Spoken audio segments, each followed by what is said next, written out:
representaciones en Laboral Centro de Arte, presentado por Marta F. Silverio.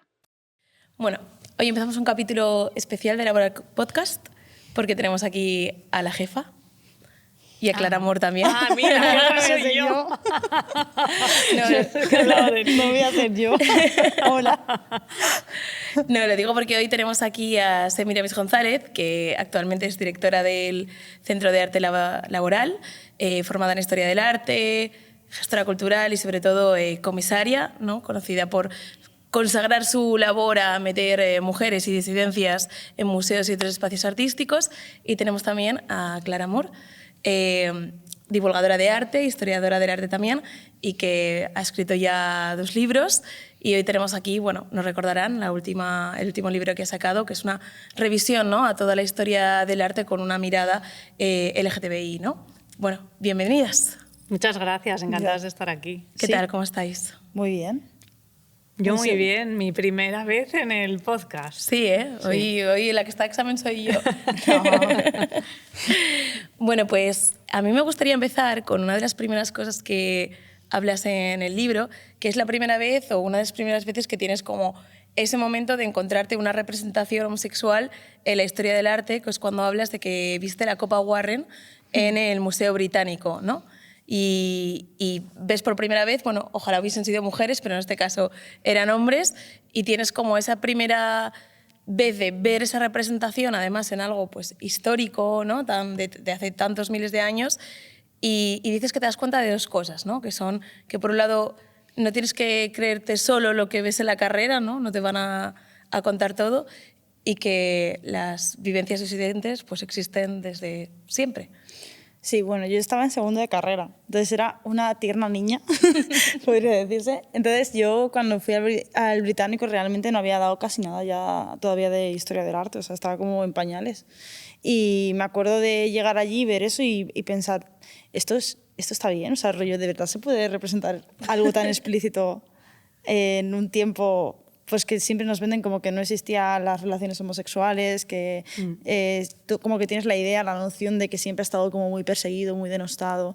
Entonces me chocó mucho, la verdad que me chocó mucho. Aunque debo de reconocer que si hubieran sido mujeres habría sido mejor para mí porque estaba como constantemente buscando referentes en ese momento y no había forma. También digo que yo en la carrera no tenía como la reflexión de, sobre todo con las mujeres artistas, que me gustaría dejar de llamarlas mujeres artistas, pero tengo todavía el gancho de las narices, como que no hacía la reflexión cuando estaba en clase de que solo estaba estudiando hombres. O sea, era como que yo decía, bueno, pues estoy estudiando Historia del Arte. No llegaba a esa conclusión. Claro, porque es la norma, ¿no? Desde niña todo lo que has escuchado son referencias masculinas, el genio masculino, el canon occidental sobre todo está construido en torno a esa idea del genio, y es que ni siquiera te planteas, ¿no?, que existe todo un mundo de disidencias. A mí me parece muy triste, la verdad, porque además es que creo que facilitaría tantísimo las cosas a tantísima gente si se ofreciese ese tipo de lecturas también dentro de las aulas, que creo que es algo que están empezando a introducir ahora, porque tengo constancia de que hay gente que estudia Historia del Arte ahora mismo sí que estudia más, sobre todo, artistas femeninas, no tanto disidencias, no tanto personas racializadas, no tanto personas LGTB, ni mucho menos, pero bueno, hemos empezado por algún lado. Menos, oye. ¿Y tú, Semiramis, recuerdas la primera vez que encontraste una representación LGTBI disidente en una obra de arte? No, yo creo que de hecho, yo no tengo la memoria, pero yo creo que muy seguramente fue ya con alguna docente que tenía esta perspectiva. O sea, yo creo que también tú en el libro hablas, ¿no?, de referentes que hemos tenido, todas las que hemos pasado, por ejemplo, por clases de Estrella de Diego. Yo creo que para mí fueron las clases de Estrella de Diego donde por primera vez, y esto era 5º año de carrera, yo hacía todavía 5, con lo cual significa que era el último año de carrera, y porque me fui a hacer una beca Séneca a la universidad donde ya daba clase en realidad, ¿no? Casualidades, quiero decir, podría no haber pasado.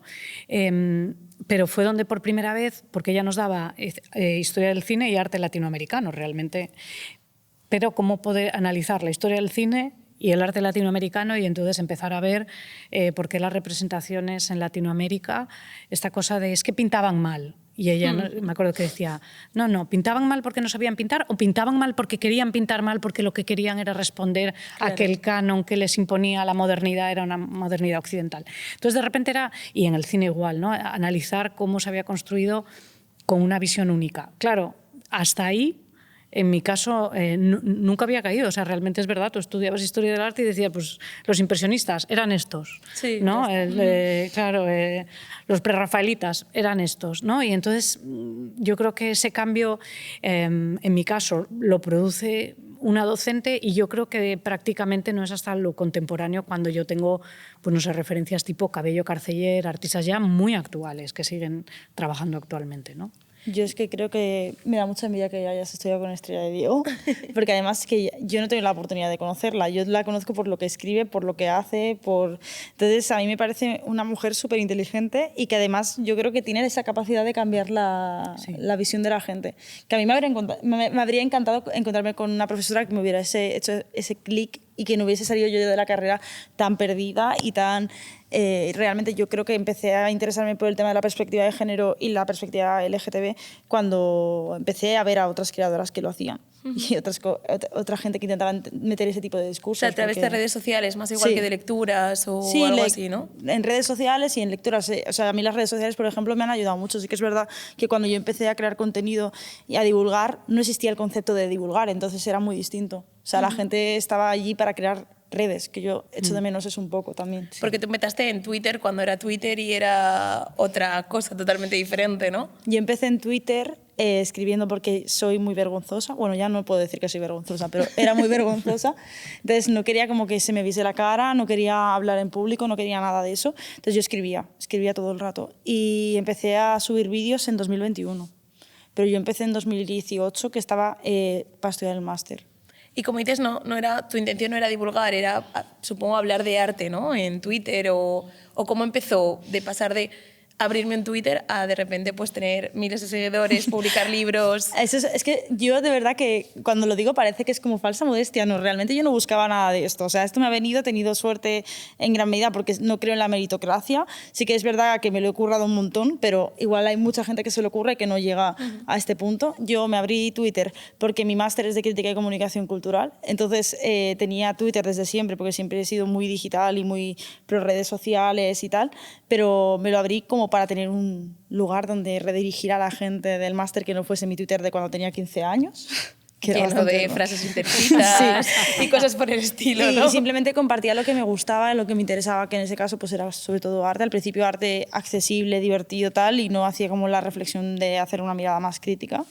Y bueno, conforme yo crecí profesionalmente también creció mi comunidad y también creció mi forma de divulgar. Simplemente ha sido así, ha sido un cambio gradual, de hecho. ¿Y en qué momento decidiste, por ejemplo, meterte en la redacción de un libro, además como este, que lo hablábamos al principio, es un libro, no son pocas páginas, cada página está llena de muchísima información? ¿En qué momento te lanzas a hacer esta como revisión de la historia del arte desde esta mirada? Pues a ver, sí que es verdad que el primer libro lo tenía muy claro porque escribí el libro que yo habría querido tener con 15 años, porque era mirada divertida a la historia del arte. Hablamos de Un banco en el salón, ¿no? Un banco en el salón. Es un libro que era para cualquier público, para gente que no se sentía capaz, o sea, no se siente capaz como de conectar con el arte desde el discurso tradicional, que es algo que yo misma viví con 15 años. De hecho, ahí sí que fue una docente la que hizo que yo conectase con el arte. Pero este libro yo creo que ha sido como más un proceso mío de la ausencia que yo he notado dentro de la historia del arte.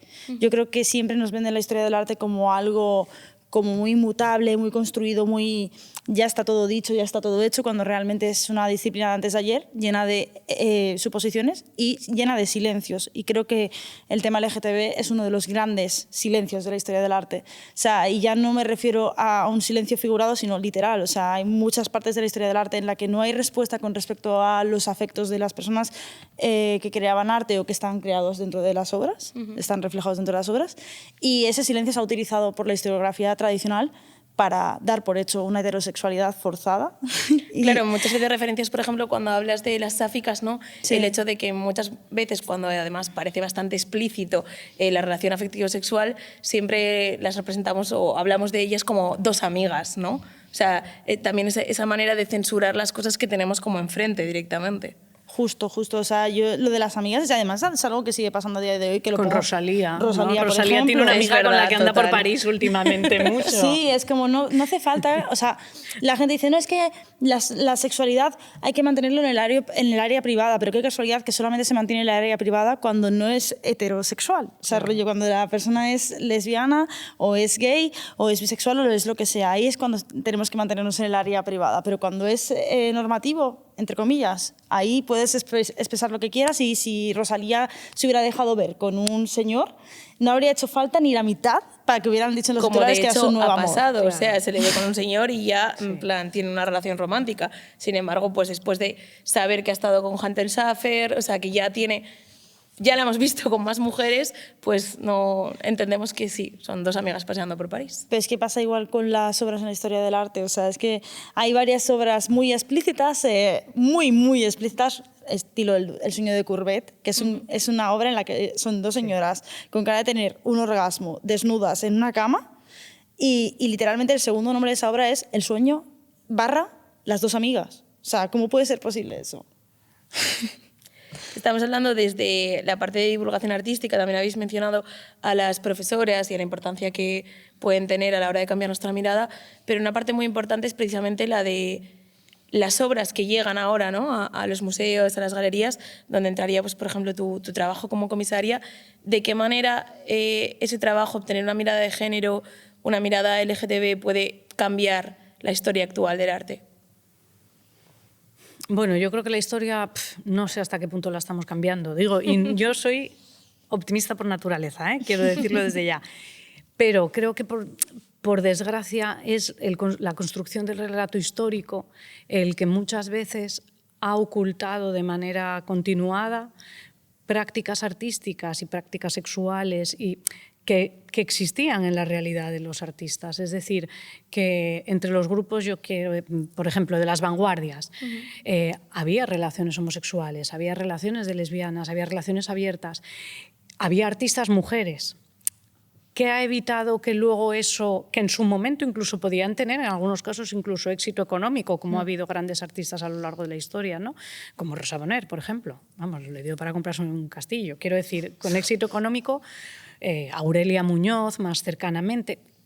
¿Por qué de repente no están? Porque la construcción sigue teniendo una mirada fundamentalmente patriarcal, con lo cual, a la hora de elaborar ese relato histórico, lo importante no es solo que ocurra y que nosotras, como las comisarias, las gestoras, los comisarios, los gestores, hagamos proyectos en los que estén, sino que a la hora de elaborar esa historiografía, la perspectiva de género sea una perspectiva que aplique a cómo elaboramos el discurso historiográfico. Y yo creo que eso todavía tiene muchas dificultades, porque hay una parte muy importante que todavía se resiste a cambiar, que yo creo que es la academia. Y es con diferencia, yo creo que la que más le cuesta, y no porque no haya personas dentro que lo estén intentando, ¿no? Entonces creo que hay una parte que podemos hacer, hay una parte que no podemos perder la perspectiva, ya no digo sobre nuestro presente, sino yo pienso en nuestro presente sobre lo que hicieron las que lo hicieron hace 50 años, ya no digo más.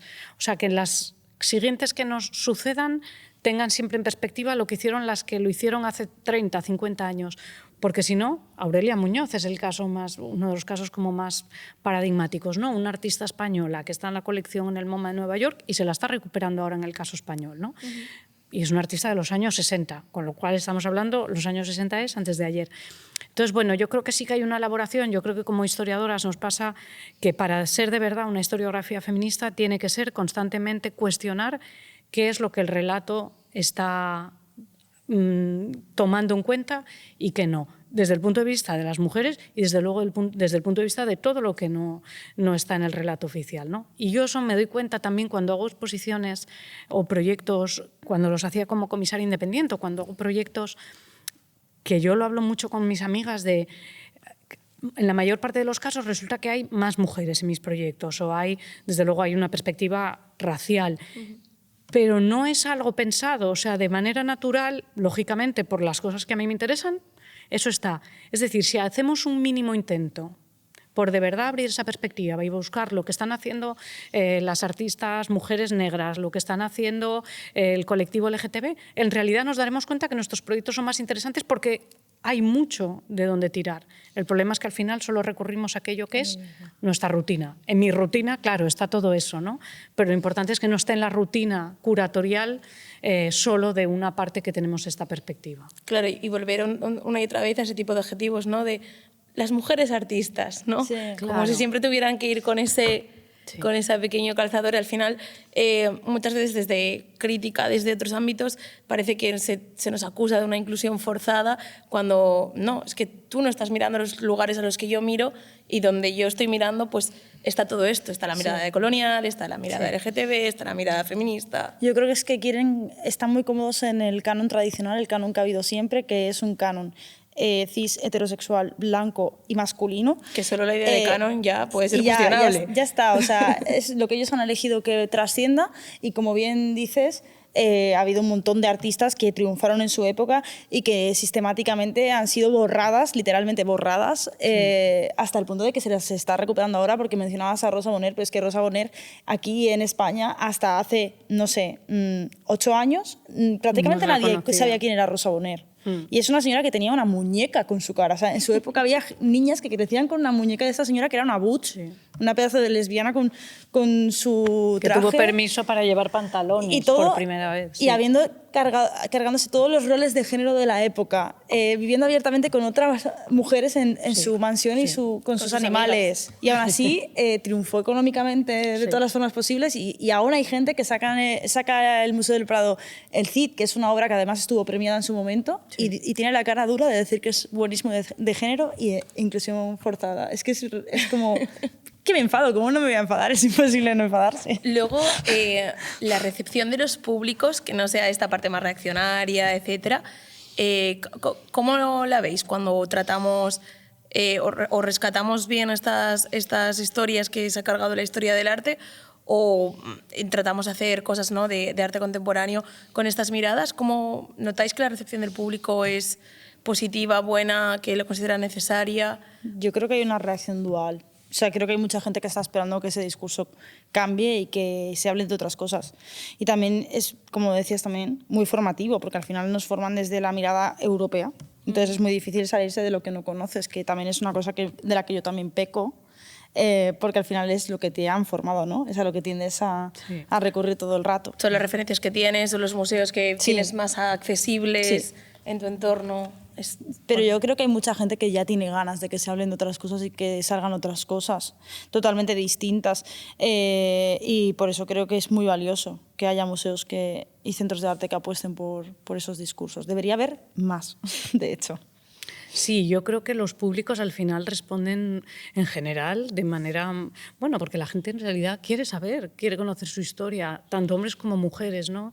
Y yo, por ejemplo, sí que me he encontrado con exposiciones que se han hecho en grandes museos, tipo Thyssen, tipo Prado, tipo El Reina, ¿no? Digamos como los 3 más importantes así en España, que se agotaban las entradas. Sí. Con lo cual eso significa que realmente al público sí que le interesa, y el público sí que, pues no sé, yo estoy pensando en la exposición descolonial que hizo el Thyssen, se llenaba. O sea, llegabas igual a las 12 de la mañana y ya se habían agotado las entradas para ese día. Sí. Con lo cual el público, claro, los públicos no son tontos, los públicos están...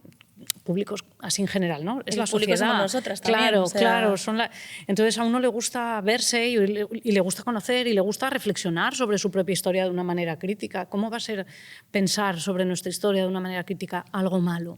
¿Cómo pensar va a ser algo malo, ¿no? Y habiendo esta recepción de públicos, evidentemente autoras, divulgadoras, comisarias, ¿por qué sigue habiendo tanta resistencia en la academia, que la mencionábamos antes? Yo es que creo, y lo digo bastante en entrevistas y tal, que los museos siempre han tenido como una doble función, y hay una de esas funciones que la siguen haciendo súper bien, que es la de conservar la obra de arte, pero se les ha olvidado la parte de dinamizar la sociedad y de hacer que la gente se cuestione y de hacer que la gente se vea reflejada con lo que hay dentro. Y creo que hay muchas personas dentro de la academia que no quieren dar ese paso porque están cómodos y porque al final les beneficia en gran medida. O sea, ¿Podemos hablar de una cuestión un poco elitista, quizás, también? Obvio.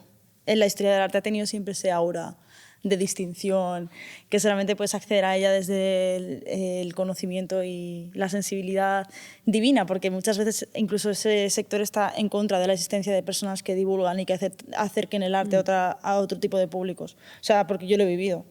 Claro, te iba a decir tú que, por ejemplo, tu lenguaje, tanto en redes sociales como en tus libros, es muy, muy cercano, muy, pues metes incluso vocabulario de internet, ¿no? Pero porque yo creo que cada público tiene su lenguaje y cada plataforma tiene su lenguaje. Y para mí, siempre que no denostemos y siempre que no analicemos la obra de arte, no veo nada malo en usar un lenguaje que llegue a gente nueva. De hecho, mira, voy a citar en un evento que hubo hace un par de años de arte informado, que estaba Javier Sáenz de los Terreros, que es como uno de los grandes pilares de la comunicación del Museo del Prado, junto a otros críticos de arte estuvieron hablando de la divulgación y los críticos estaban bastante reacios al tema de la divulgación, de que decían que los divulgadores banalizábamos el arte así sistemáticamente, y entonces él dijo, y me parece una analogía muy buena, que la divulgación y ese tipo de lenguajes lo que hacen es funcionar de escaparate. Entonces, la gente que está dentro consume la crítica, porque la gente que está dentro ya tiene esa sensibilidad, esa cercanía con la obra de arte, pero la divulgación es la que hace que gente que no entraría en el museo se anime a entrar. Claro. Eso es la Y luego la poder ir diferencia. atravesando esas capas hasta llegar a la crítica o a otras cosas más Claro, profundas, ¿no? creo que en comunicación, yo me he dedicado mucho tiempo a la comunicación y creo que perdemos mucho el norte en el tema de la cultura y no entendemos que no solamente importa el qué estamos contando, sino el cómo lo contamos. Y a quién se lo contamos. Claro. Entonces creo que esa es la clave, el saber a quién te estás dirigiendo. Claro. De hecho, a mí yo que desde que empecé a trabajar un poco también en los ámbitos de gestión cultural, aunque lo mío es la comunicación, siempre me pasa cuando hacemos eventos de música, nadie se plantea, no voy a ir a esto porque no lo voy a entender. Claro. Sin embargo, hablando con amigos que no están dentro del sector del arte, muchas veces dicen, es que yo no, de artes visuales no entiendo. Bueno, ni siquiera van a decir artes visuales, ¿no? Yo de pintura no entiendo. Y es como, ¿por qué piensas que para poder disfrutar de una obra de arte tienes que entenderla en primera instancia? Sin embargo, la música, tú escuchas una canción y no tienes ni idea ni de solfeo, ni de producción musical, ni de nada, ¿no? Sin embargo, con las artes visuales parece que tenemos como este obstáculo. Es que es una barrera histórica, entonces yo creo que es algo con lo que estamos intentando pelear desde hace ya unos cuantos años, incluso décadas diría, pero es difícil jugar, es algo que lleva tanto tiempo arraigado en la sociedad que la gente, por mucho que repitamos el discurso del arte te representa a ti también, la historia es tuya, la cultura es tuya, realmente no lo sienten como tal, porque históricamente se ha vendido así. Y es una pena, porque realmente luego ves a la gente eso, que va a conciertos, que va al cine, que va a festivales de música, que va también a comprarse libros incluso, pero con las artes visuales es como que siempre hay como esa barrera. Pero es verdad que hay muchas obras que te mueven solo con verlas, ¿no? O sea, habremos tenido toda esa experiencia, incluso en el arte contemporáneo, que yo creo que es una de las cosas donde la gente muchas veces todavía lo ve más extraño, dice, es que esto va a ser muy complicado, cuando muchas veces es súper intuitivo, la performance puede ser mucho más intuitiva, igual que otras formas de expresión artística, ¿no? Bueno, es que yo creo que también es verdad que hay como un prejuicio, ¿no? Es decir, hay más ese prejuicio de que hay que saber de arte para disfrutar del arte. También yo creo que, yo lo digo siempre, estamos en la época en la que más fácilmente tenemos acceso a la información, desde luego, qué sé yo, que en el siglo XVI. Con lo cual, en realidad, si queremos saber lo que ha hecho, me lo invento, Marina Núñez, una artista española que tiene una exposición, pues podemos entrar en la web del museo, podemos entrar en su web, seguro que tiene una entrada en Wikipedia, o sea, podemos informarnos. El problema es el prejuicio, ¿no? Y luego, incluso yo creo que esto es como todo, no hay que entender mucho. Me acuerdo una anécdota que contaba hace poco un crítico de cine, cuando empezó en la crítica de cine con otro crítico que ya falleció. Y entonces le dijo al que empezaba bueno, pues el jurado del cine, bueno, de una serie de películas, vas a hacer la primera criba tú. Dice, y a los 2 o 3 días me preguntó y me dijo, ¿cómo lo llevas? Dice, uy, qué va, si todavía me queda un montón por ver. Y me dice, pero las estás viendo todas. Dice, tú si llevas 5 minutos o 10 minutos y ves que la película no tira, es que igual la película no es buena. Pues esto es igual, lo que las películas les dicen a los críticos es lo mismo que nos dice al público en general. Yo hay obras que por mucho que las explique, igual el público que está delante o no le gusta, o no le transmite, o no le dicen nada, y eso es legítimo. Y es legítimo venir a ver cualquier exposición y decir, ay, pues esto de repente me emocionó, aunque no entienda nada. Hay que intentar dejar que nos emocione, pero claro, para dejar que nos emocione hay que romper esa barrera, efectivamente, de que es elitista, de que hay que saber mucho, ¿no? Esto a mí me pasa incluso con mi familia, quiero decir.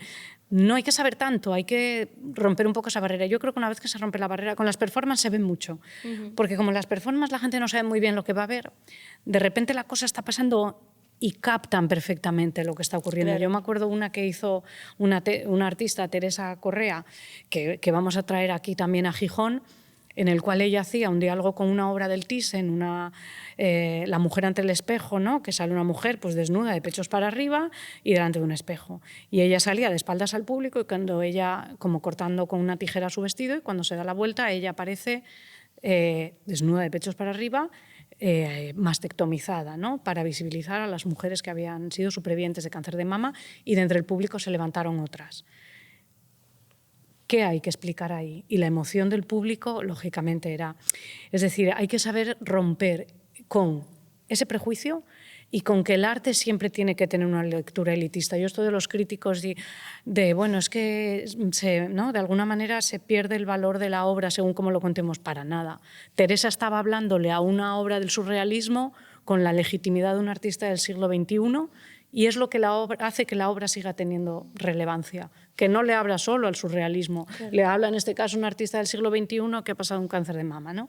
Solo así las obras son importantes y relevantes, porque fueron importantes en su momento y son importantes ahora, y esperemos que sean importantes dentro de 500 años, ¿no? Sí, y de hecho yo eso lo tengo en la introducción del libro, con una frase de Estrella de Diego además, que decía que cada obra de arte tiene varias miradas distintas, que por eso el subtítulo para mí de mi libro tiene que ser una mirada, porque la mirada es súper importante de cara a acercarse a las artes. Hay muchas miradas para una misma obra. Y también decía Estrella que en contra del anacronismo, que es de lo que más nos suelen acusar a las personas que intentamos usar este tipo de lecturas, hay que pensar qué es lo que el presente puede aprender del pasado y qué es lo que el pasado revela del presente. Y creo que ahí entra este juego, que más allá de la lectura original de la obra, cada persona que se acerca a una pieza, aunque sea de siglos atrás, tiene la capacidad de tener también su propia lectura, y eso es válido y es legítimo y es lo guay del arte. Y sobre todo la emoción también, ¿no? Porque como digo, o sea, si no hay emoción, nunca va a haber interés tampoco por indagar o conocer más. A mí lo que me da pena es que creo que hay mucha gente que se limita de cara a tener esa emoción natural al acercarse a las obras de arte en general. O sea, creo que se limita, que se cierra en banda. No sé cómo veis también que, bueno, yo he visto, sobre todo por redes sociales, probablemente hablar de esta crítica un poco de a veces cómo están configurados algunos museos en los que cada vez hay menos espacio para sentarte, sí, tienes un circuito muy marcado, además de... Bueno, si nos vamos ya pues, a la Mona Lisa, que también hablas en algún momento de ella en tu libro y tal, de esas masas enormes de gente, es muy contrario a esa cosa de dejarte perderte un poco por un museo, sí, y pararte ante una obra que te emociona, ¿no? Es que eso también lo trataba mucho en el primer libro, en el Van Gogh, porque más allá de ese rollo super pop de historia del arte, yo metí como su parte crítica, y una de las cosas que más criticaba era el tema de que yo siento que muchas veces el público general va a los museos como a hacer el check de tengo que ver esta obra, que es la que me han dicho que es la buena, que es la que me tiene que gustar, porque es la Mona Lisa. ¿Cómo no me va a gustar la Mona Lisa? Es en plan de, pues igual que el libro del barroquista, que el subtítulo es otra historia del arte, no pasa nada si no te gustan las meninas. Pues yo igual, no pasa nada si no te gusta una obra maestra. Tienes capacidad de desarrollar tu propio criterio. ¿No? Claro, y tus intereses. Sí, no pasa nada. Entonces a mí me choca eso, y creo que los museos cada vez más, no todos, pero sí los grandes museos, en plan pues el Louvre en este caso, están pensados para eso, para que tú vayas, hagas el check. He visto las 4 obras maestras. Y te compres el merchandising en la tiendina por la que sales, sí, cuando abandonas el museo. ¿De qué manera? Formas, con lo que decías de que sean accesibles, es que yo creo que depende para quién, ¿no? Es decir, para quién se piensen, ¿no?, los museos. Si se piensan, pues eso, para que se masifiquen y se llenen de gente que solo viene a hacer el check y no va a volver nunca a ese museo, O si estás pensando que la visita es una visita cómoda para ese público cercano, para tus vecinos y vecinas, para que vengan, vuelvan y disfruten, ¿no? Y eso también influye en cómo presentamos las obras. Yo hablaba hace poco con la directora del Museo de Bellas Artes de Asturias, con María López Fanjul, que también fue nombrada todavía más recientemente que yo, entonces como que las dos entramos casi un poco parecido. Y ella decía que una de las primeras cosas que estaba haciendo era cambios en las cartelas del museo, que eso es una cosa muy interesante, porque dice, yo eso de que pusiera anónimo, siglo XVII, es como, anónimo no, persona anónima o obra anónima, pero anónimo no es un anónimo, como mucho será una persona anónima, porque no, como decía Virginia Woolf, a menudo el anónimo en la historia eran mujeres, ¿no? Sí. Entonces, bueno, y luego por supuesto decía y alusiones, ¿no? Bueno, eso el Prado lo hizo también, ¿no? Los cambios en las cartelas. Eso fue bastante... Poco agraciada, sí, o con su criada, o con una enana. O deforme. Sí, sí, con términos, rollo... claro, en los cuales tú piensas, ¿qué es lo que quiere decir el museo cuando dice esto? Porque es una cartela, pero es un elemento comunicativo fundamental. Súper importante. Ya hablábamos antes del anacronismo y la mirada actual. Al final, poner ese tipo de cartelas también son imponer una mirada, ¿no? Respecto a esa obra. Es que poco se habla de eso y de hecho yo siento que las personas que hacemos este tipo de trabajo siempre tenemos como que sobrejustificar nuestras fuentes, o sea, tenemos como la necesidad de justificar muchísimo lo que estamos diciendo, cuando en realidad luego a lo largo de la historia del arte se ha escrito cosas que son burradas sin que haya ningún tipo de fundamentación detrás. Mira, mismamente el collar que llevo ahora mismo de la Venus de Willendorf, ese es el ejemplo perfecto, rollo. Les hemos estudiado la Venus de Willendorf y las Venus paleolíticas como esbotos de la fertilidad. ¿En base a exactamente qué? ¿En base a qué? O sea, porque realmente no hay ninguna fundamentación científica que se pueda probar 100% y se estudia en las aulas como algo 100% real, no fake. O sea, como tal. Y cuando tienes también otras lecturas completamente distintas que en cuanto las sacas la gente se lleva las manos a la cabeza, pues como el estudio que se hizo hace ya unos años de que las Venus podían ser autorretratos femeninos, no se puede ni siquiera plantear la posibilidad de que fueran ellas las creadoras. Una mujer autorretratándose, ¿no? En plan, ¿cómo va a hacer eso? Si tenía que estar alimentando a los niños, por favor. Ya. ¡Qué locura! Sí. En el proceso de creación de este libro, supongo que trabajaste cosas que ya conocías, ¿no? Pero te habrás encontrado con muchas historias, obras que no habías pensado en ellas hasta este momento. ¿Hay alguna que recuerdes especialmente o que te haya hecho cambiar alguna mirada? Yo he descubierto muchas cosas mientras escribía el libro, muchísimas, demasiadas. Pero creo que estoy obsesionada con una señora en concreto, que además fue muy reconocida en su época, lo típico, ¿no? Que fue reconocida en su época, pero luego, chao, que es Louise Catherine Breslow. O sea, me flipa esa señora, fue una retratista buenísima, que además tuvo la peculiaridad de que, bueno, la peculiaridad, vivió durante 40 años con otra mujer, que supuestamente para la historiografía eran mejores amigas del mundo, como decíamos, en plan, ella solamente se dedicaba a pintar a esta mujer, Madeleine Zilhar, que además la conoció en la Academia de Pintura, que fue una de las primeras en poder estudiar allí en París.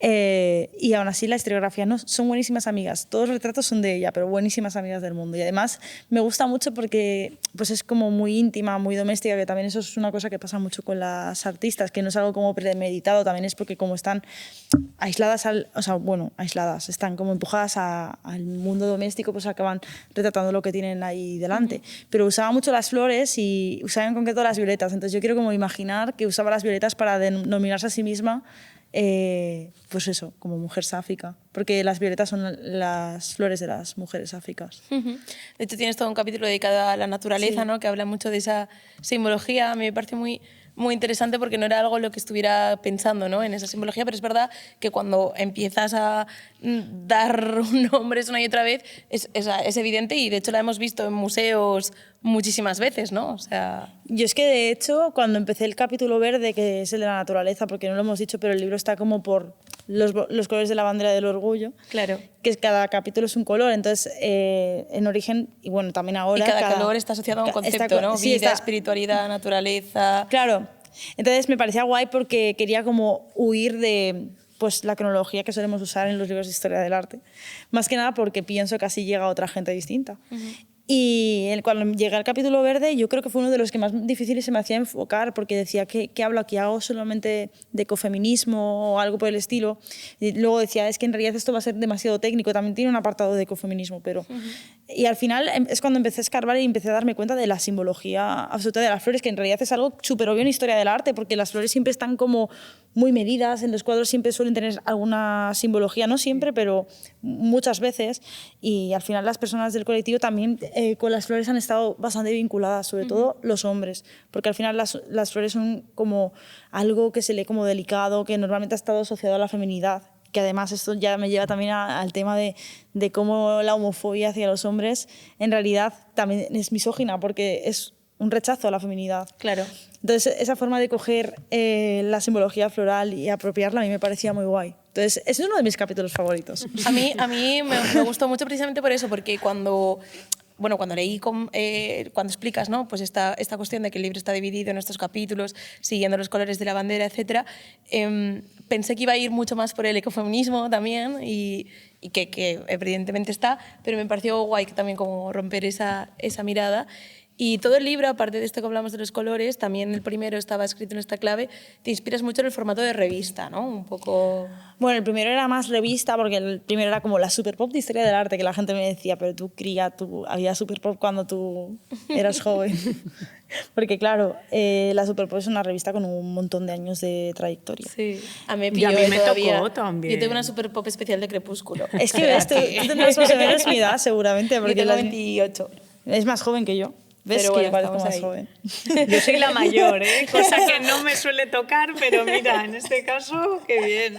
A mí me tocó Sí. la Super Pop. Bueno, yo tengo 31, entonces yo tenía la Super Pop pues, con Crepúsculo, con RBD, Claro. con esas cosas. Y me parecía una revista muy guay porque joder, contaba cosas que no son trascendentes, pero conseguía enganchar. Entonces yo decía, pues jugar, si llevamos esa alta cultura, ¿no? Entre comillas, que odio el término, a ese formato del entretenimiento, pues puede quedar algo guay.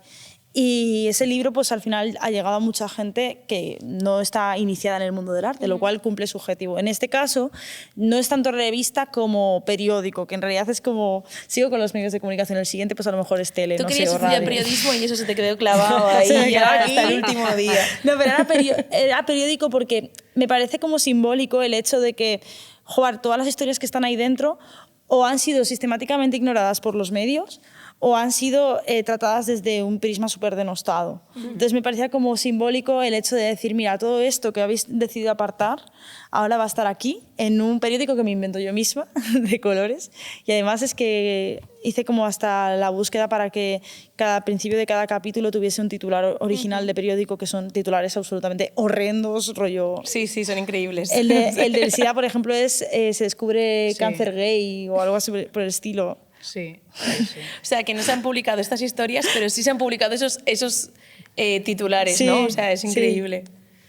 No, y lo bonito que cuentas, ¿no? De por qué la L es la primera Ay. letra de LGTBIQ+, ¿no? Sí. Que es precisamente también por el SIDA, ¿no? Y la labor que las mujeres que tuvieron SIDA y luego las mujeres que ayudaron y que estuvieron, es que me sale la palabra, apoyando, ¿no? Sí, apoyando Bueno, a y la- cuidando. Sí, porque al cuidando, final fue una epidemia que asoló a muchas personas porque se piensa solamente como en los hombres gays o bisexuales, pero realmente asoló también a muchas personas heterosexuales y también a mujeres, por supuesto.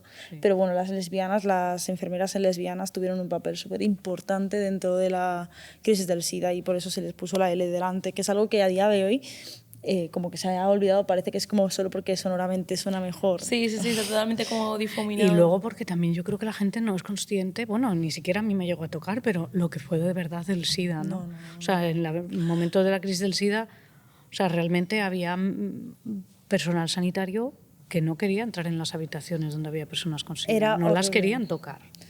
Y como- se llegaron a construir en muchos países del mundo como los antiguos leprosos, ¿no? Se construían edificios para que estuvieran ahí todas las personas con Entonces, SIDA como que alguien separadas de la estuviera sociedad. contigo, te tocara. Bueno, sea- por eso el hecho del tocar, ¿no? El físico y el cuidado, pero no el cuidado solo para que, sino la ternura, ¿no? El cariño, la cercanía.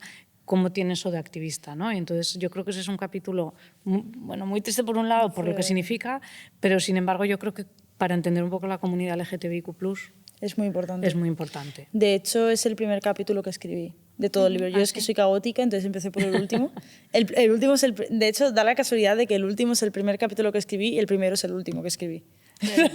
Pero escribí el del SIDA precisamente porque me parecía como un tema más acotado, ¿no? Cuando estaba escribiendo dije, mira, voy a empezar por el SIDA, que es mucho más acotado a nivel bibliográfico, está mucho más trabajado.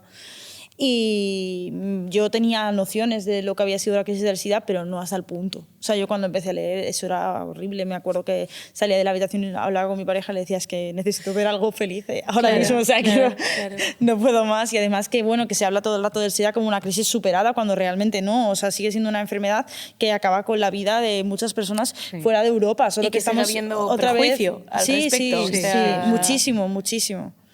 Y seguimos, aún así, eso es lo que decía, que superado como en Europa, porque realmente no. Que es que todavía este año Eduarda Casanova, cuando presentó su película, y bueno, pues dijo abiertamente que él era VIH positivo y parece que era como todavía, como si estuviéramos... Hay mucho estigma. O sea, hay un estigma enorme todavía, no está en absoluto superado. Y respecto a lo que comentabais, ¿no?, de la L y de cómo también la historia, en este caso, de las lesbianas también está invisibilizada, volvemos otra vez a que en el libro sale un montón de veces, muchas veces las mujeres trans, las mujeres en general han sido las primeras en poner el cuerpo, en movilizar la lucha y, sin embargo, una y otra vez son las grandes olvidadas de la historia, ¿no? Pero porque siento que dentro de, incluso de los colectivos oprimidos, siempre hay personas más oprimidas que otras. Y siempre hay personas con más privilegios que otras. Y eso es algo que ocurre todo el rato, no solo en el colectivo LGTB, es que en cualquier faceta de la vida. O sea, mismamente si te lo llevas al feminismo, por ejemplo, una de las cosas que más miedo me daba a mí escribir cuando empecé a escribir el libro, era que yo, como historiadora del arte, si algo repito constantemente es que la historia es absolutamente cíclica y que todo el rato nos repetimos. Entonces, por eso es tan importante estudiar historia, chicos. Hay que estudiar historia. Pero, por ejemplo, decía esto porque con la lavanda Menás, todo lo que ocurrió, que era literalmente el feminismo rechazando a las lesbianas, resuena mucho con lo que pasa ahora mismo con las mujeres trans. O sea, realmente es todo el rato acabas como aprovechándote o olvidando más bien a las compañeras que no tienen determinados privilegios que tú tienes. Pues la lavanda Menás es que literalmente decían que las lesbianas éramos una amenaza violeta que manchaba el nombre del feminismo y que manchaba los valores de la mujer. Y porque también es una forma, digamos, de cuando empiezan a asimilarte, ¿no? Cuando igual el mundo empieza, o la cultura heteropatriarcal empieza a asimilar el feminismo, una manera de autoafirmarme es... pero yo no soy lesbiana. Entonces es como también voy a ser más aceptada por ese heteropatriarcado si reniego de esta otra cosa que es todavía más diferente, que es un otro, que tal. Es como una y otra vez eso, ¿no? O quitarle relevancia desde el punto de vista de la discriminación que sufrimos las mujeres, ¿no? Dentro de las mujeres, quiero decir, dentro del feminismo. Es como, bueno, sufrimos discriminación porque somos mujeres, entonces, bueno, lo de que seas lesbiana es un añadido, y no es un añadido relevante. Lo mismo que es un añadido relevante si eres una mujer con discapacidad, cosa que yo no lo soy, con lo cual, no por no serlo yo, puedo obviar que por no conocer esa realidad, bueno, eso es una anécdota, quiero decir. Entonces, creo que al final el dar por hecho que no entender una perspectiva interseccional y entender que el concepto mujer englobaba todo, era lo que hacía, eso lo decía Bell Hooks, ¿no? De cuando una feminista se mira al espejo, ve a una mujer, me parece que decía, y cuando una mujer negra se mira al espejo, ve a una mujer negra. ¿No? Y a mí ese paralelismo porque te das cuenta, es como, ¿qué ve lo que ve la que mira al espejo? Las feministas piensan, todas nos vemos igual, pero en este caso decía, las mujeres negras cuando se miran no se ven igual. Entonces yo creo que eso también, a la hora de pensar también en las mujeres trans, ¿no? Es decir, claro que sí, hay una discriminación que no, por no vivirla tú, no es una realidad, y no es una realidad muy dolorosa y muy peligrosa en muchos casos para determinadas mujeres, ¿no? Y de hecho yo lo que veo es que las mujeres trans simplemente tienen una serie de vivencias completamente distintas y deberíamos unirnos por las cosas que nos oprimen a todas, pero en vez de eso se usa como para la diferencia.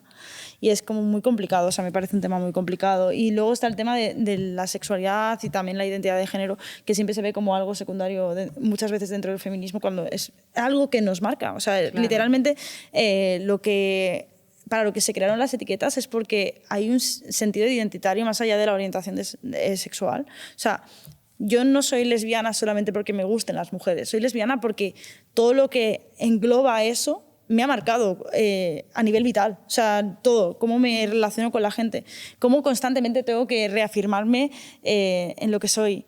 Más que nada porque, bueno, las personas del colectivo estamos constantemente saliendo del armario. O sea, toda nuestra vida estamos saliendo del armario porque la heterosexualidad impuesta existe, ¿vale? Todo el rato. En mi caso, pues bueno, en cuanto digo que tengo pareja, yo ya no digo tengo pareja, digo tengo novia. Sí, ¿no? Como que siempre esta cosa de que sí, si tengo pareja ya... También hace poco estuve dando una charla que decían que, o sea, voy a citar, porque decían que las personas del colectivo en general estamos constantemente midiendo espacios y midiendo si el espacio donde estamos es seguro para mostrarnos. Y eso es algo que nos marca. Y, y también ocurre con las mujeres negras, solo que en su caso es aún más visible. O sea, es como están ahí. O sea, es una mujer negra, no puedes cambiar esa realidad. Y esa discriminación es doble en su caso. Y luego una cosa que decías, ¿no? Tenemos que unirnos por las opresiones que son comunes, ¿no? Y no centrarnos en esas diferencias. Y a mí casi me parece también más importante pensar en la idea del cuidado, que es una idea que atraviesa siempre el feminismo, o debería atravesarla siempre, de que existan esas diferencias y haya cosas que yo no vaya a entender o no vaya a vivir, no me permite que no pueda estar ahí para cuidar, ¿no? Para esa idea de apoyo que va más allá del apoyo, sino de crear espacios donde todas podamos estar seguras. En tu libro, por ejemplo, cuando hablas de toda la escena drag, de los ballrooms, de las houses en Estados Unidos, al final son eso, son espacios de cuidado para todas las disidencias. Sí, de hecho me gusta que digas eso porque a mí me ha ayudado, el escribir el libro me ha ayudado mucho a reconciliarme con el tema drag. Y lo digo también en el libro que me daba miedo poner ese apartado también, porque yo he sido durante mucho tiempo muy reacia al drag. Porque me resultaba el discurso de siempre de que el drag es misógino, tal, porque es la una burla de la feminidad. Y al final porque yo he sido, en mi caso, una mujer que me he sentido como muy obligada a seguir los roles de género femeninos, que son roles que me siguen causando incomodidad en el sentido de que, por ejemplo, yo muchas veces, esto es absurdo, pero yo muchas veces como mujer cis me quiero poner un vestido y no me puedo poner un vestido porque me siento disfrazada. O sea, es como heavy, ¿no? Entonces yo lo veía en el drag y sentía que eso no me representaba. A mí no me representaba. Y ha sido a la hora de sumergirme en la historia y ver esa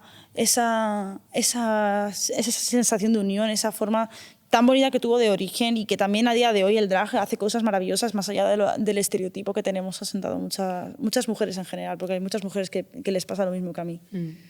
Claro, de hecho, hablas de yo también en el libro de que el drag no es solo hombres representantes, claro. O sea, también hay mujeres drag, mujeres cis, mujeres trans, o sea, es todo un espectro muchísimo más amplio, ¿no? Y al final... aunque tenga mucho de reivindicación, aunque tenga mucho de esos espacios de cuidado de los que hablábamos, no deja de ser una forma artística, sí. Una forma de expresión artística. Y una forma de expresión artística muy maravillosa y muy nuestra del colectivo. Y bueno, mujeres cis también, es como dices, o sea, Chapel Roan, por ejemplo, que yo soy súper fan, se declara a sí misma drag. Yo estaba pensando, antes que hablaba de Cabello Carceller tienen una obra, bueno, tienen varias obras, llevan trabajando sobre, pero en una serie de vídeos en los que trabajan, sabéis que Cabello Carceller siempre trabajan, las personas que salen en sus vídeos nunca son actrices ni actores, sino que son personas que se encuentran por la calle, bueno, es súper maravilloso, ¿no? Cómo trabajan. Y una de las obras, que fue la que estuvo en la Bienal de Venecia hace, yo creo que ya 10 años, era un cartel enorme que era el drag es político, ¿no? Que es un lema que luego han repetido en distintas obras, ¿no? En una exposición que tuvieron en el K2M también, que el comisario Manuel Segade, también estaba el drag es político, ¿no? Y cómo en ese caso Cabello Carceller trabajan sobre esa idea de que el drag tiene una dimensión muy política y cualquier cosa en el fondo, cualquier cosa, no digo por cualquier cosa, sino muchas cosas son drag, en la forma en la que nos comportamos y nos identificamos, ¿no? Nuestras expresiones de género. Entonces, analizar eso, en su caso Cabello Carceller, lo trasladan al vídeo, a la performance y demás, y es súper interesante porque al final te das cuenta de que es verdad, es algo muy propio del colectivo y tiene una dimensión muy identitaria y tiene una dimensión muy política también. Sí, bueno, es que lo de que el arte es político es algo que debería empezar a asumirse, pero cuesta. Por ejemplo, en la crisis del SIDA también el arte tuvo un papel súper importante dentro de la reivindicación política y de hecho se demostró que cambió las cosas. Claro. El hecho de usar, sobre todo la cartelería, pero en general las formas artísticas y las performances también mucho. De hecho, hemos hablado mucho como de esta visión reduccionista, elitista de la crítica y de la historiografía del arte, pero ahora mencionamos los carteles, que son una parte de la historia del arte súper importante y que a veces también parece como un arte menor, sí. ¿no? Ay, es que cuando yo empecé en la carrera de Historia del Arte, una cosa que me dio mucha rabia es que es como que todavía tenemos como muy asentado el modelo clasicorro de las bellas artes, que es pintura, escultura, arquitectura, los tres jinetes del apocalipsis y bueno, en la arquitectura un poco de pasada, porque realmente tampoco te creas que, wow, si acaso estudias algo de fotografía, y de cine, pero bueno, ni rastro del resto. Y sí que hay esa división constante de las artes superiores y lo que son meras artesanías o artes secundarias, y la cartelería es súper importante dentro de la historia del arte, ultra. Bueno, en el Reina Sofía ya veis que la gente se sorprende mucho cuando lo visita por primera vez porque hay muchísima cartelería política, o sea, muchísima. Y aún así, pues eso se pone en duda, que pueda estar expuesto en un museo. Bueno, aquí en Asturias yo creo que la primera vez que se saca cartelería, bueno, igual digo la primera y ahora me dicen, no, perdona, en el año 97, pues igual, pero de manera que la colección de un museo muestre su cartelería en una colección y en la exposición de la colección, es una exposición que acaba de inaugurar el Museo de Bellas Artes de Asturias, lo que digo, con la nueva directora y la exposición que ahora está comisariada por su conservadora, por Laura, hace un mes debe llevar la exposición.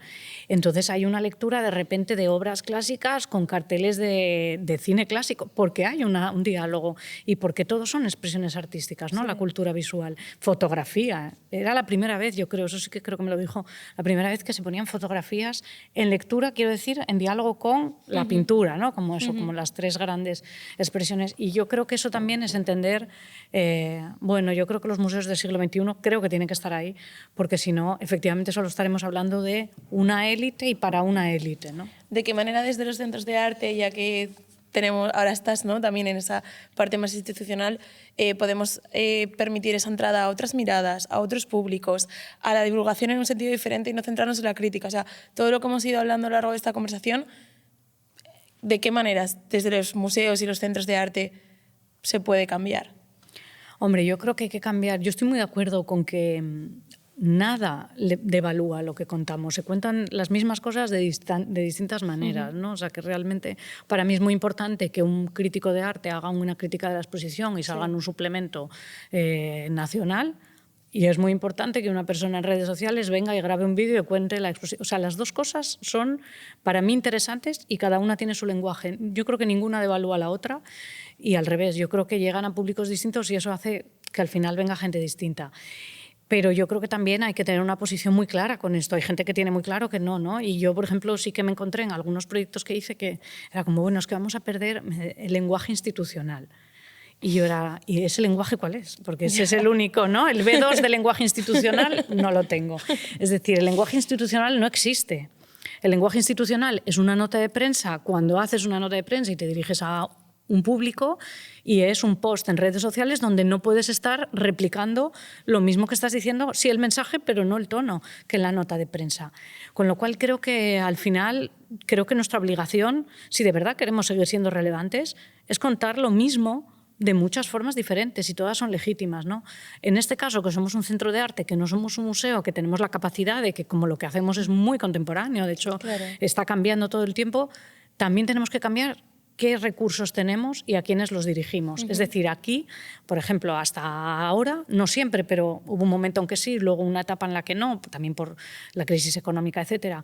Recursos que teníamos en el centro de arte se estaban destinando solo a los artistas, eso está cambiando. Ahora mismo vienen chicos y chicas que hacen rap y que hacen graffiti y que les gusta hacer pintura no sé qué, a utilizar esos recursos que nosotros ya tenemos, nuestros recursos audiovisuales, para hacer ese tipo de música. A mí no me interesa que vengan solo a ver la exposición que tenemos ahora. Claro. Vienen aquí porque tenemos grabadoras de sonido y no sé qué, y entonces pueden grabar. Y que si vienen a grabar, un laboratorio ciudadano, o sea, también es un lugar de creación, eso que es una parte súper importante. Y si vienen a hacer eso, seguro que vuelven y de paso, mientras acaban, ven la exposición. Claro. Hay muchas maneras de llegar a las cosas sin decir tienes que venir a ver la exposición. Bueno, tienes que venir al centro de arte. Y en el centro de arte pasan muchas cosas, ¿no? Total. De hecho, eso, cuando empezamos estas conversaciones era también un poco por eso, ¿no?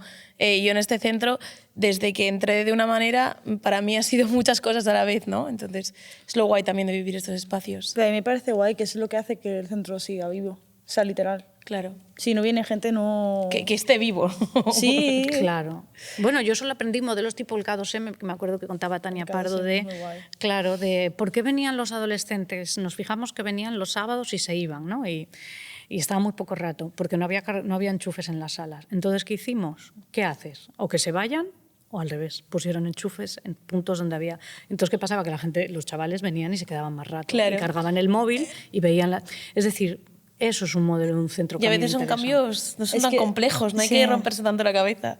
Sí, bueno, yo es que estuve en el K2M porque, o sea, me invitaron y me hicieron una visita y tal, fue muy guay. Y de hecho, precisamente por ese tipo de gestos, también tenían como a unas señoras que iban allí a tejer durante distintos días de la semana. No sé, es una forma de que vuelva a recuperarse pues esa función que decía antes, ¿no? De los museos y los centros de arte en general como espacios para la ciudadanía. Más allá de como grandes tenedores de cultura. O sea, no sé, ¿de qué sirve conservar la cultura si no haces que la gente se sienta llamada a venir, aunque en inicio no sea, para ver esas obras? O sea, para mí creo que es súper importante. Totalmente.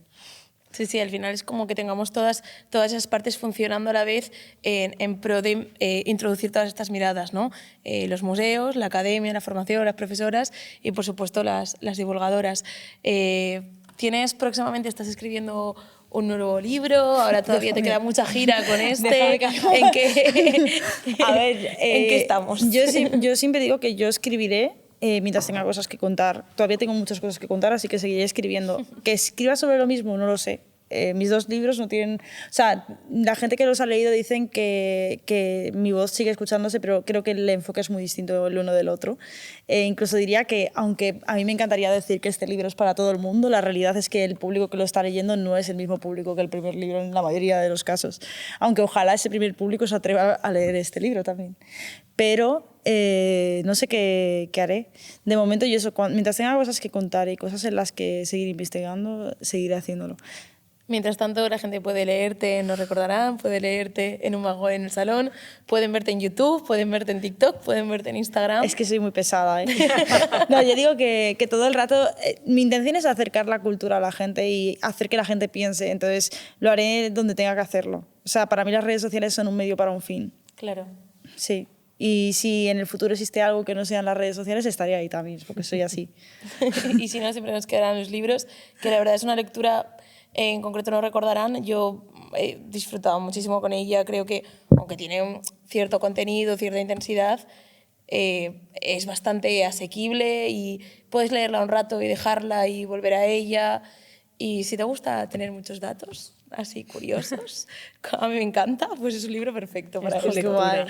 Así que bueno, muchísimas gracias a las dos por haber participado en este capítulo de Elabora el Podcast y espero veros en otros contextos artísticos. Gracias a ti, Marta. Gracias, se me ha hecho muy corto, ¿eh? Es que ya tenía a Javi poniéndome ahí, se acaba el tiempo.